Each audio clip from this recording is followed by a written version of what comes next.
Your rights when you are with a covert narcissist are the same as the Miranda rights that are read when someone is arrested. Here's how these words go. You have the right to remain silent. Anything you say can and will be used against you in a court of law. You have the right to an attorney. If you cannot afford an attorney, one will be provided for you. Do you understand the rights I have just read to you? With these rights in mind, do you wish to speak to me? I'm Renee Swanson, your host of the Covert Narcissism podcast. Thank you for joining us today, and we are going to dig into these rights when you are with a covert narcissist. Before we get started, I want to remind you that I am offering a special for the entire month of June. This is to honor World Narcissistic Abuse Awareness Day, which was on June 1st. For the month of June, one-on-one sessions with me are only $99. These are life coaching sessions for victims of covert narcissistic abuse. I have built a curriculum that I work through with victims, the very steps that I took myself to recover from the damage that was done and to thrive in who I am today. To take advantage of this deal, visit my life coaching page at cnglifecoaching.com. That's CNG as in Covert Narcissism Group, cnglifecoaching.com. You can also email me at Renee, Renee, at cnglifecoaching.com. Now, on to the Miranda rights. I'm going to read them again. You have the right to remain silent. Anything you say can and will be used against you in a court of law. Let's just stop right there for a minute. You have the right to remain silent. How many times was it so clear to me that he simply wanted me to shut up? I had the right to remain silent. He might as well have just said those words to me. There was one day that I had been out with the boys. It was a summer day and he was at work and the boys were out of school. So I had been out with his boys, our children, and had spent the day together with the kids. And when he got home from work, I was eager to share, the experiences that we had had for that day, to share them with him. He had fussed at me in the past about, well, you never tell me anything. And so I thought, well, today I was actually excited about something that had happened. And so I went into where he was sitting, on the couch after he'd gotten home from work, and he was already playing games on his phone. And I just started telling him, hey, here's what happened at the restaurant today that we were at. And I start telling him the story. And I'm not even 2 minutes in, without even looking up from his phone, he aggressively said, "Okay already." In other words, you have the right to remain silent. Okay already? I mean, that just shut me up right then and there. Who wants to talk to that? So I walked away. He never said another word, no acknowledgement that he's hurt my feelings, no care that he's hurt my feelings, and no interest and how the day went. But yet, give it another week or two, and absolutely, he was going to be fussing at me for not sharing with him the activities that I do with his boys. I'll give you another example. I'm a pianist. In my background, I cut a CD with a good friend of mine. We built a CD or created a CD, and it was me on the piano, her on the cello. And I loved it. It was a project that I did with her, and we had so much fun doing it. And he complained to me after we had made the CD that I had not even let him listen to it. Let him? I had asked him a few times if he wanted to hear it, but he always blew me off. So I quit asking. I'd let it go. If he's going to keep blowing me off or not taking any interest in what I was doing, I sure wasn't going to keep pursuing that. But there he is complaining that, you haven't even let me listen to it. So I asked him, okay, how about now? We were at home in the evening. He was off of work. There was nothing going on. How about now then? He said, okay. So I got my computer, I got out the CD, and I turned it on. Well, 2 minutes in, he asked, how long is this anyways? I said, well, it's about 50 minutes. The whole CD is about 50 minutes long. Well, he sharply replied to me, I don't have that kind of time. And he walked away. Again, you have the right to remain silent or to be silenced. Okay, again and again, he shut me off, shut me down, and made me silent. And what did he walk off to do? Of course, he walked off to game. How about in the circular conversations that we have with them? In the midst of them, he held these long periods of silence. I don't know about you guys, but this is where it went with me. long moments of intense silence. But if I spoke up during that time, he snapped at me, "Don't interrupt me." Or he'd say, "You always interrupt me." And he'd get all mad and frustrated. Don't interrupt you. You're not even talking. This is that moment of silence. But again, that shuts me down. You have the right to remain silent. The next line of that is anything you say can and will be used against you in a court of law. In the narcissist court of law, you will be found guilty on everything. We did marriage counseling, and we were in the office of the counselor, and we're trying to reconcile our differences. We're trying to save our marriage. And one of the things he says to me, he goes, "Well, you always say yes and do no." And I had no clue what he was talking about. And I said, "Okay, help me understand, what do you mean by that? What times do I say yes and then I don't follow through with it or whatever? And I'm willing to address this." And his answer to me was, "Well, you never finished fixing the windows in the house. You said you'd get all the windows replaced and you never finished replacing the windows in the house." We had not talked about those windows in over a year. And I didn't realize it was my job entirely to get these windows replaced. Like I thought that was just a project we were working on together. But apparently I had said, "Well, I'll see if I can make time to set this up and get it done or whatever." Nothing gets said for a whole year. And now all of a sudden, in the marriage counselor's office trying to save our marriage, this is his example of how I always say yes and do no. Anything you say can and will get used against you. I'll give you another example. Our youngest son had been asking for a few months if he could have margarita that had a little bit of alcohol in it. Now, of course, he was underage, just a young teenager, and we had given him one back at New Year's, but it really did not have like any alcohol in it at all. But he wanted to try one that actually had a little bit in it. And we had done this with our older son. He also, while he was underage, we'd given him a little bit so that he could, I didn't want it to be taboo. I wanted it to be like okay and not that big of a deal.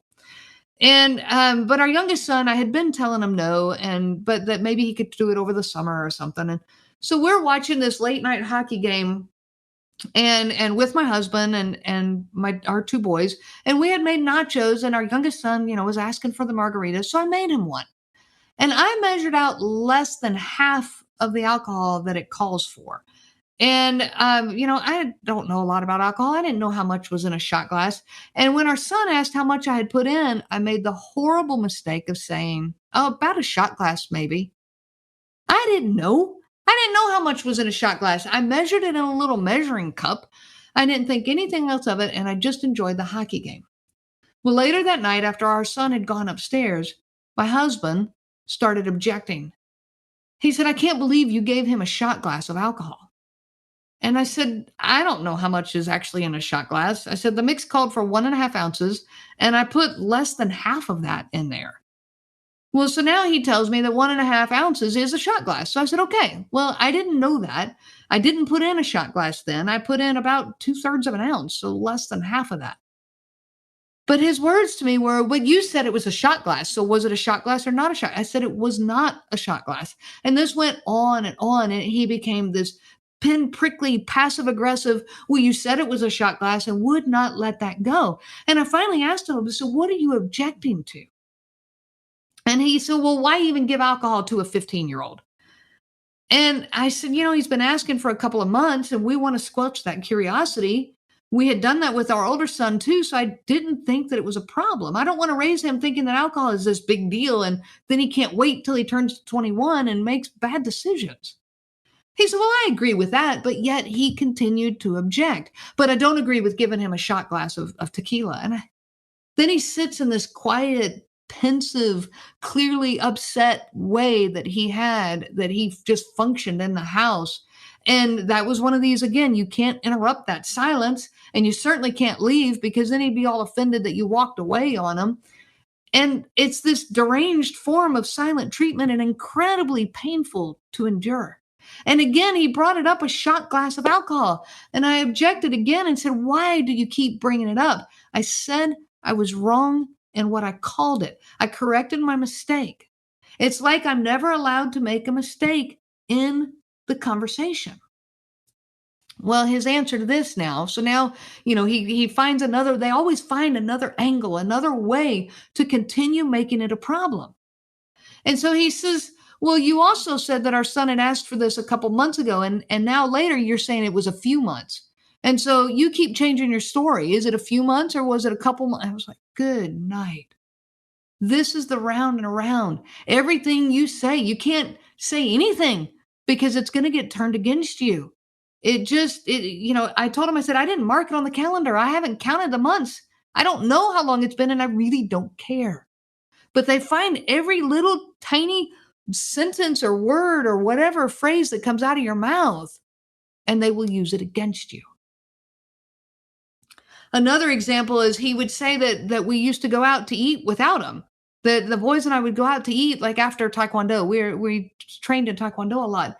And he said, well, you guys go out after Taekwondo and you go out to eat, without me. And I said, what are you talking about? No, we don't. I'm so conscientious to make sure I come home after Taekwondo because I know he's going to get mad if we don't. So I don't do that. We come home. And so I said, what are you talking about? I said, sometimes I drop in the grocery store really quick, but I said, is that what you mean? No, I don't mean the grocery store. I mean, you go out to eat. I said to him, no, we don't. We come home and we eat at home. And so his answer to me was, will you go to that Chinese place next door? Okay, let me tell you about the Chinese place next door. Yes, we pick up food there sometimes and we bring it home and we call him and ask if he wants any too. That becomes our dinner for the night. We even order it before class so that we don't have to wait on the food. And while two of us are cleaning the school, the other one picks up the food so that we can hurry home. All of this to keep my husband happy. And so I said, we bring it home to you. Are you telling me that that's not okay? But again, he spins it. But you told me you don't go out after Taekwondo, and now you're telling me that you do. You can't win with this. Everything you say can and will be used against you. And when I even made the comment of, we always call you and ask you if you want something, he goes, oh, no, you don't. You say you always call me, but that one time you didn't. And I'm sure that one time was, he had a meeting after work or something that created that situation. But again, anything you say can and will get used against you. The next part of the Miranda rights is you have the right to an attorney. And if you cannot afford an attorney, one will be provided for you.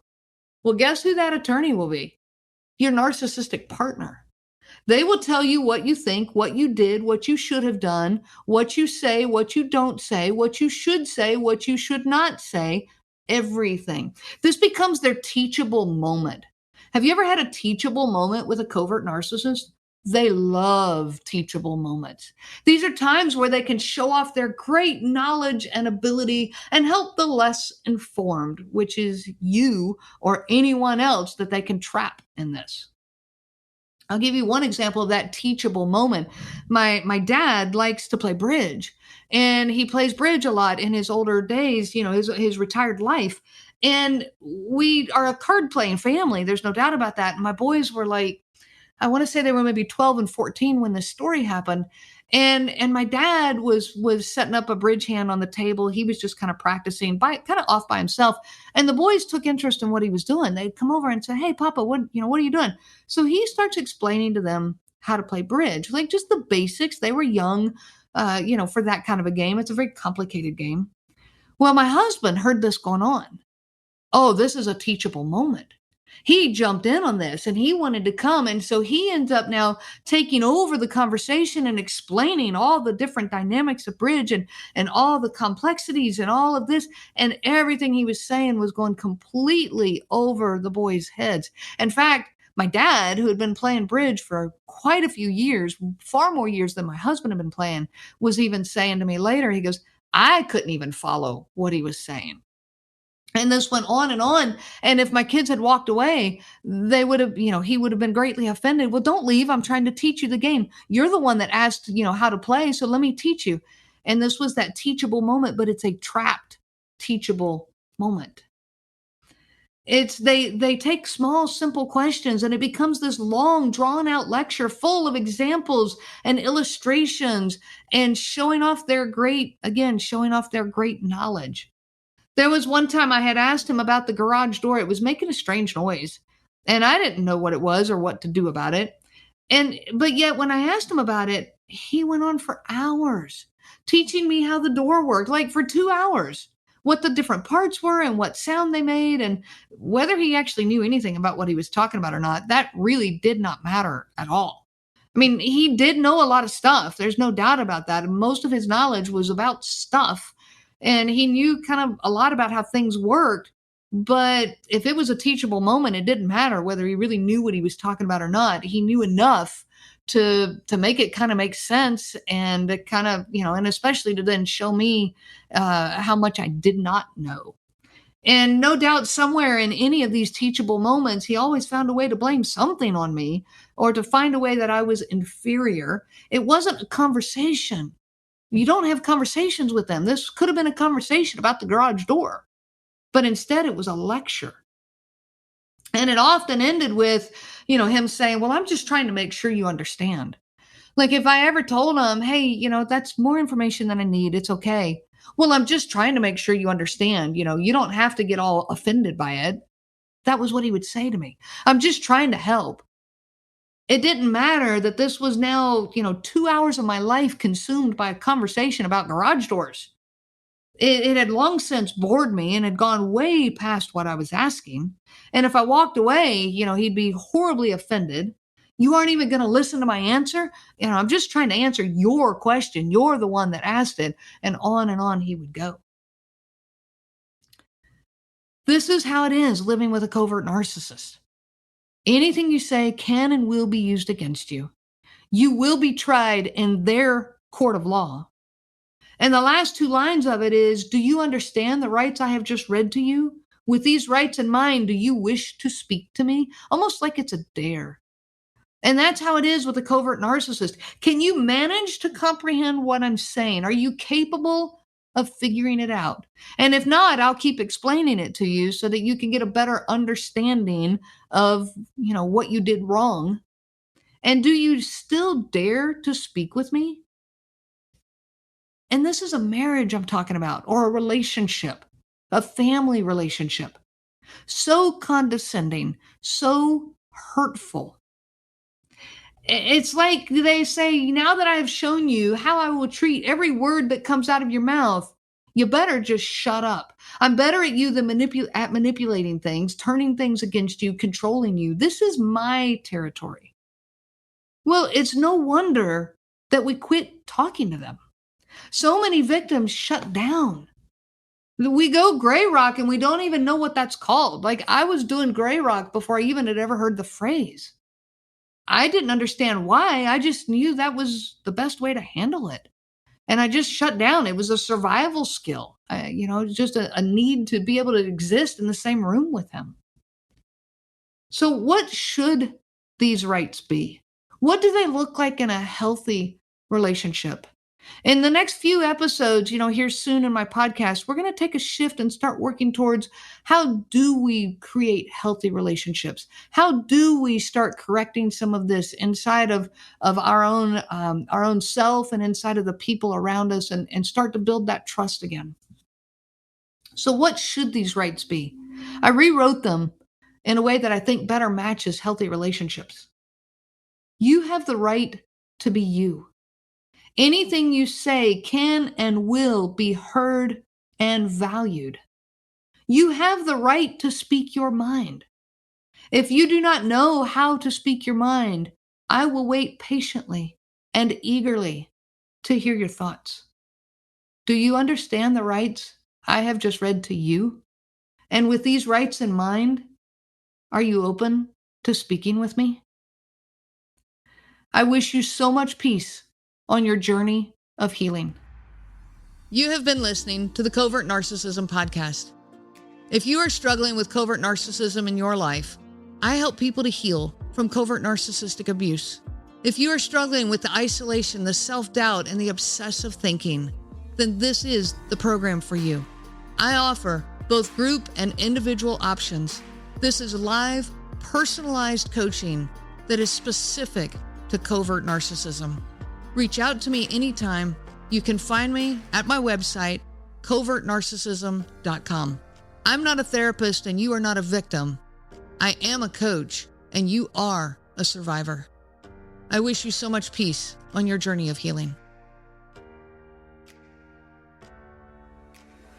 The information provided by Renee Swanson and the Covert Narcissism podcast is for educational purposes only and is not to be used for diagnosis purposes and not intended to be a substitute for clinical care. Please consult a healthcare provider for guidance specific to your case. This material discusses narcissism in general. It does not claim that any specific person has narcissism and should not be used to refer to any specific person as having narcissism. Permission is not granted to link to or repost this material to support an allegation or a claim that any specific person is a narcissist. That would be an unauthorized misuse of the material and information provided.